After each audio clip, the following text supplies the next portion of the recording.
Imagine that one hammer exchanges for 100 nails. That sounds simple until you ask the question, what exactly makes one hammer comparable to 100 nails? They do not look alike. They do not perform the same function. Counting them does not help. 100 nails are not 100 times more useful than a hammer. So how do we compare two items' relative value? Welcome to democratic economy, where we follow the structure of the system to identify the underlying mechanisms of inequality. To explain exchange, we need to separate labor value, use value, and price. Labor value is the quantitative representation of value in a commodity. It is centered on the socially necessary labor time required to produce that commodity under normal conditions. Because labor can be compared abstractly, the labor represented by a hammer can be compared with the labor represented by nails. They are qualitatively different objects, but they participate in a shared quantitative system of production. Labor value therefore acts like a center of gravity for price. Gravity does not mean price must equal labor value at every moment.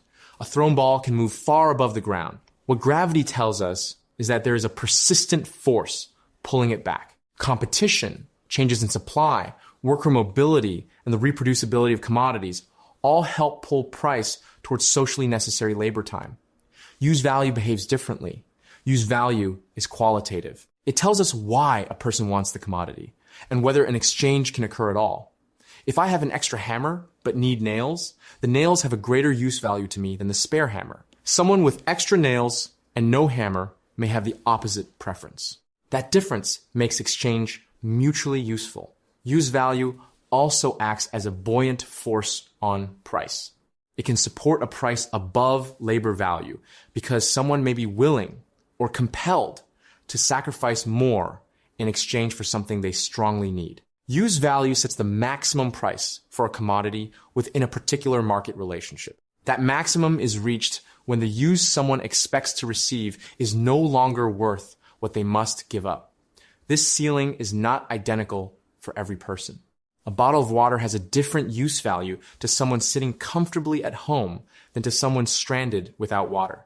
A guitar has a different use value to a professional musician than to someone who just thinks it looks nice above the couch. But price is neither of those values by itself. Price is the actual market exchange point. It is where labor value's gravitational pull and use value's buoyant force meet under the conditions of a particular market. This gives us three different statements. Labor value asks how much socially necessary production is represented in the commodity. Use value asks what the commodity qualitatively provides and how much sacrifice someone will tolerate to obtain it. Price records the exchange that actually occurs. Confusing these categories creates the illusion that whatever price appears in the market must be the commodity's true value. But a price can rise because people are desperate, because supply is deliberately restricted, because a monopoly blocks competition, or because buyers expect to resell the commodity later at an even higher price. None of those conditions necessarily means the commodity is inherently more valuable. Notice how the price is fully separated from labor value in this state. The separation between price and labor value therefore tells us something important about the exchange. A small separation may reflect ordinary changes in demand, temporary supply problems, or differences between producers. A large separation means price is being sustained increasingly by use value. That could be speculation, scarcity, or control over access.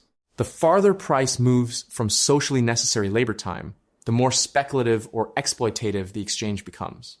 That separation also creates instability. A price held far above its productive center requires something to keep it there.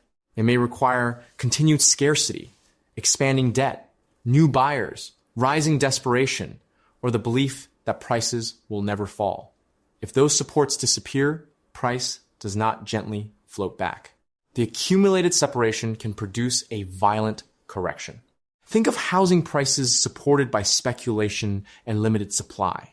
Medicine priced according to what patients must pay to remain alive, or an asset purchased only because everyone expects someone else to buy it later for more.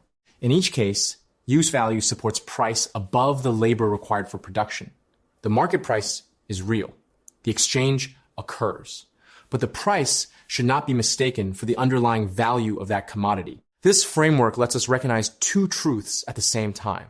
People exchange because they gain use value. Commodities remain quantitatively comparable because they represent socially necessary labor. In the next video, we'll focus on what happens when one party controls something another party cannot reasonably refuse.